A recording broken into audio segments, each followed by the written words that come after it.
What motivational rules should every coach and player know? I have for you the answers and advice from one of the best volleyball coaches, from Brazilian coach Bernardo Rezende.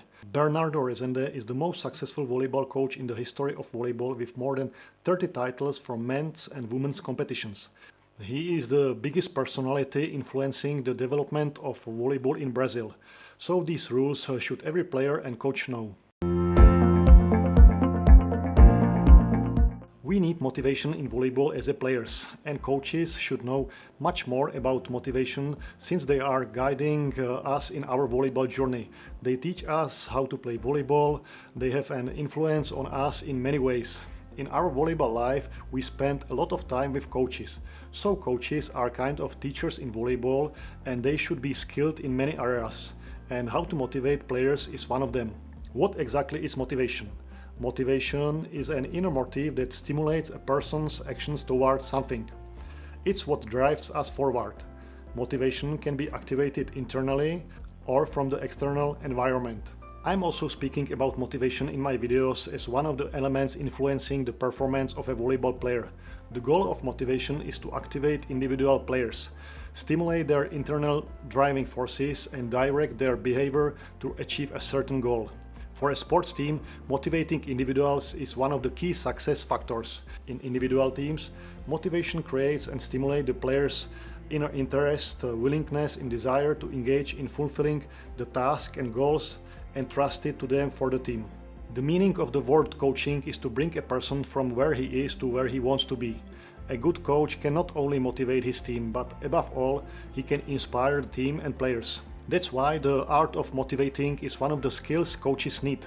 So let's look at 10 motivation rules that every coach must know and use them in correct way. Motivation as such is based on needs or passion. If you want to be a good volleyball player or coach, or if you love volleyball, you have natural motivation. You want to achieve something, so you are doing things that are helping you to get what you want or what you love. Passion is the ultimate motivation in my eyes. If you are passionate, you don't need anyone to tell you to go to practice, you don't need external motivation, you have the feeling that nothing can stop you to do what you love. Your passion will drive you to do everything possible to achieve your goals. People with high self-confidence must be pushed to their limits. Players with low self-confidence must feel the support. This is true. The role of a coach is to know each player, his personality, his self-confidence, and then apply the right way how to push him. I am sure you know a player with high self-confidence. They are not afraid in stressful situations on the court. They are not afraid to speak in front of the team, so the coach can push them to their limits. They need this kind of attitude to improve their game. On the other hand, you can't push so many players with lower self-confidence, since they aren't ready to fight with themselves. They are fighting inside them. But even these players can change their personality and self-confidence if they feel improvements and the coach is having a good approach to them. Get to know your players so that you know each player individually and you know which button needs to be pressed to achieve the desired sports goals. It's far more difficult for the men to read their emotions than for women. I played in many countries under different coaches. Some Russian players were like a rock, without emotions during games and trainings. But smart coach like Vladimir Alekno always found a way how to get inside their head. So in the end they were doing exactly what he wanted with amazing results. In Italy some players are much more open. Players are discussing with coaches. Team meetings are sometimes full of emotions. But even in Italy or in another country, you should take into consideration each player individually because each player is different, but all players are important in a team. Motivation is the first step and careful preparation is the way to go. Motivation is the will to prepare for something. Training means hard work, learning, resting, everything athletes need to do for a long time to be able to play sports at a high level. Yes, we need all that Bernardo Rezende is saying. Motivation itself is not enough. We need to transform our will and motivation into hard work. We need to work smart, we need to work on all our skills, we need to think about our tactical preparation. There are so many things that influence our performance. I am speaking about 8 elements of a volleyball player, 8 basic elements that we need to work on. And of course, each element is composed of many sub-skills that we should also know and learn. Experience is the key to meet the high expectations. Experience cannot be learned. When you want to be a good volleyball player or a coach, you need to experience many things and situations. You can't learn it from another player just by speaking with him. You can learn it from TV or by watching YouTube videos. You need to experience it. You need to try everything by yourself. Sometimes it's about hard training, sometimes it's about playing in a horrible hall. Sometimes it's about losing the game or playing with some small muscle problem. But always you need to experience it. It can be learned. Until nowadays we can't learn skills like in a matrix, so be honest to yourself and try to experience as many situations as you can.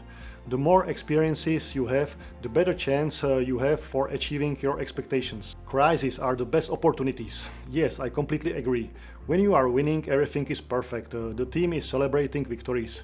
You don't feel any pain or fatigue after matches. It seems that you and your team is doing exactly what should be done. But I can tell you, and you know, that sport and volleyball isn't only about winning.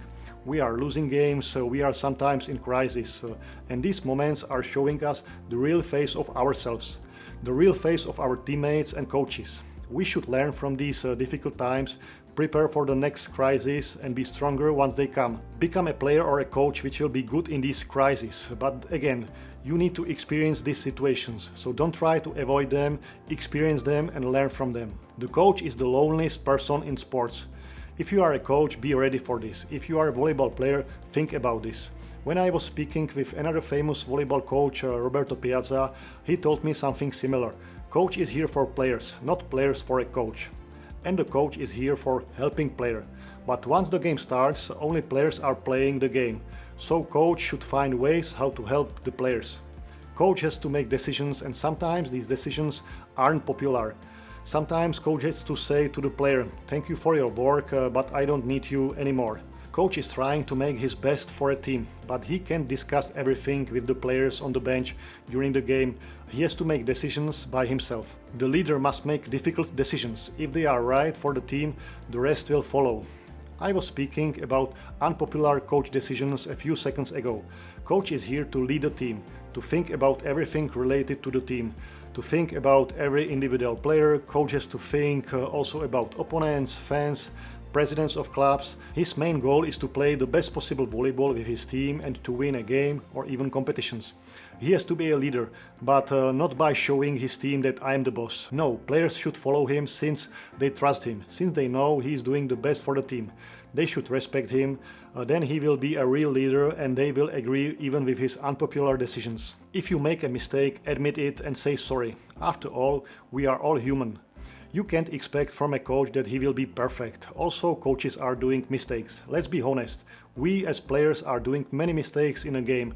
We don't want to make them, but in the end they are coming due to many facts. Coach isn't playing with us, he is helping our team from the bench, so he doesn't have a chance to make as many mistakes as we do. But even the coach can make a mistake during the game, during practice. He should admit it publicly in front of the team, and players shouldn't be angry with him. He is doing his best, the same as what we do as players. Leaders are first and foremost respected, not loved. Be tough when you need it. There are many different kinds of coaches, all should have players' respect, but there is still a difference between player and coach. The coach is the leader. A leader can't be loved all the time. Sometimes coach has to be tough when he wants to achieve his desired goals. Also, players should know that without blood and sacrifice, you can't achieve some goals. So these are 10 motivational advice for coaches from Bernardo Rezende, but I think they aren't only for the coaches, they are for all players. Every player should know also about the work of the coach, then we will be more ready for cooperation in a team. And since we are playing a team sport, we need to be good in this team cooperation. I'll see you in the next video. Bye.